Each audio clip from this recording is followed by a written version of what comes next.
up, y'all? This is Wordsworth. Right now, you're checking out Culture 6, you know what I'm saying, .com. It's the best website to log on. If not, I don't know what you're doing. I don't know where you at. I don't know if you eat turkey bacon or whatever, but show, man, this is what it's about. Go on. Culture 6. People talking segments. What up, y'all? This is Wordsworth. One of the best interviews I ever had in my life, man. Yeah, I boys on the This is Ill Bill. Boy, hey, didn't even feel like an interview. Like an interview. I want to have a conversation. It's all about experience. www.culture6.com. Yo, Words, how you doing? Sorry it's been so hard for us to hook up, man. Hold on, let me turn you up. So, there's a lot of independent artists who might not know the work that goes into being a musician. They make a lot of mistakes. Thanks for taking the time out to give your take on being a successful indie artist. Nah, it's no problem, man. I feel like, you know, that's me. I am one of those artists, and I have been in pretty much all those situations that, you know what I'm saying, I might have done it the wrong way, and I've learned from the mistakes. So I don't want to see dudes making the same mistakes. Like, you know what I'm saying? Like, I like seeing people successful with what they're doing. You know what I'm saying? Like, Right. We all keep each other inspired. You know what I'm saying? So, what's rule number one on being in the music business? Finding other avenues, man. You know what I'm saying? Finding other avenues and other things. Like, you know, I always was on some, like, prizing myself to be, like, you know, I just wanted to be like a writer. You know what I'm saying? Like, Right. That's what I wanted to be. My thing is being a good writer. Like, rhyming is great. It's dope. That's hot. You know what I'm saying? But, like, being a great writer overall, and no matter what you write, that's the real triumph in being an artist. You know what I'm saying? Right. Because that way you could take on any job. Because dealing with hip hop, especially on the indie level, it's very unpredictable. It's so foul because distribution is totally different now. As, like, you could say, like, the whole thing with the leak, how do I feel about it? And I was like, well, you know, the good thing about it is that people downloaded it and people are loving the album. It's a great thing, but they don't understand the aspect that comes with the business side of it. It's like, you know, for instance, if I'm having business with you and you're my distributor and everybody has the album downloaded, why should I, you know, do another record with you next time? Everybody downloaded that, and that might happen again. Kind of finicky as far as getting, you know, doing another deal because, you know, you never recoup from the first one. Now part of it now is just you got to learn how to do other things because distribution isn't what it was. You know, being that you're able to make your own stuff at home, no quality control, no quality, and it's just like you once the people download it, then it's like, I mean, I don't know how many out of 10 actually go and buy it once it does come out. I'm happy that they're downloading it, listening to it, and loving it, and then going to buy it. I'm not happy when they download it, listen to it, loving it, and not going to buy it because nobody really understands how that basically dictates the next album coming out. They don't understand like that whether that album doing well or not is going to dictate the next time an album comes out and how fast the next album is able to come out. Because when you do indie deals, usually it's like a one-off. So it may be a one-off for the album, maybe a one-off for that single.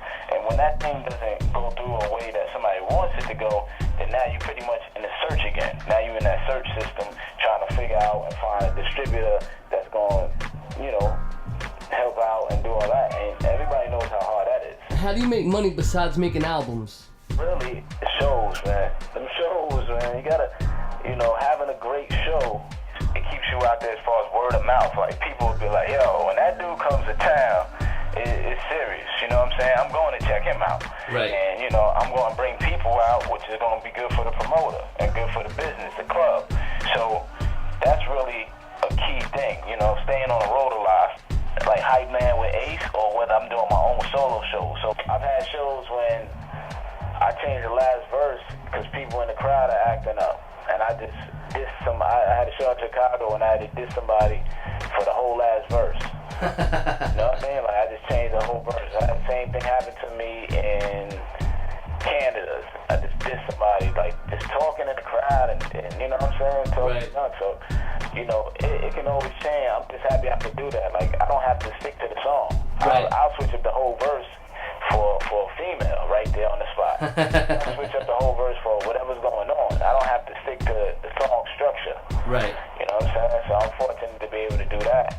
So it's always something unexpected because I'm able to dip into either freestyle or something or doing something written, but the main part of it has been that I'm able to write a song. That's way more important. So shows is one way. And then another way, honestly, man, this is a big thing that a lot of dudes indie don't do, which I ran across mad people. I ran across people that got maybe more songs and albums out than me independently, but they don't register their songs. You know what I'm saying? Right. You can talk to mad dudes. I bump into dudes all the time. Never register the song. Record it. It's recorded. Put it out. Never register the song. I got people. I know people that I know personally that got made way more albums than me independently, more songs than me out there, and they're just not capitalizing on it. Like their songs. When you register that song doesn't get played just here in the States. That joint is like in Brazil. You know, a TV show in England might use it. You know, depending on the spins and how big it is. You might be big in China with that one record and not seeing and reaping the benefits of it. A lot of the underground stuff over here is mainstream there. Right. So, you know what I'm saying? Right. Some of the commercial stuff here is not wanted over there as much as the underground stuff. Right. So some of the biggest stars, the underground stars that's in the States are huge overseas, you know what I'm saying? So, you know, you really just taking your chances, man, but overall you always win when you do what's with your heart. If you stick to what you do in your heart, then you always win regardless of what country it's played in. Do you personally respond to websites and blogs? Definitely, man. I mean, when I first had dropped, like, the Mirror Music situation, when I was able to get to some of these websites that played, that either had a link of the song on their streaming or did a review, and I thought the review was decent or, like, it was fair, you know what I'm saying? I would email the reviewer. Right. And let them know thanks, you know what I'm saying? Right.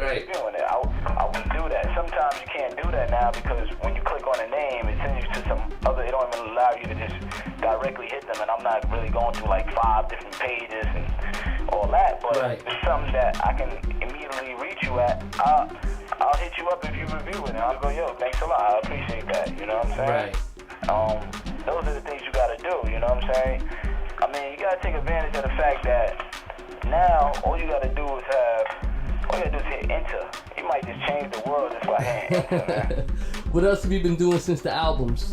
Yeah, since then, I really just, what I worked on, I had worked on a pilot with Rosie Perez, that was a while ago. And I just did some stuff, TV stuff with Prince Paul. We did like some hip-hop stuff for like Dexter's Laboratory, the SpongeBob music soundtrack. And like I've been working on this script for a long time, and I got a partner that's in Colorado, and we're like working on this script that I've been working on for a minute. It's kind of autobiographic, so that's the type of things I do. Just doing things outside the box, you know what I'm saying? Right.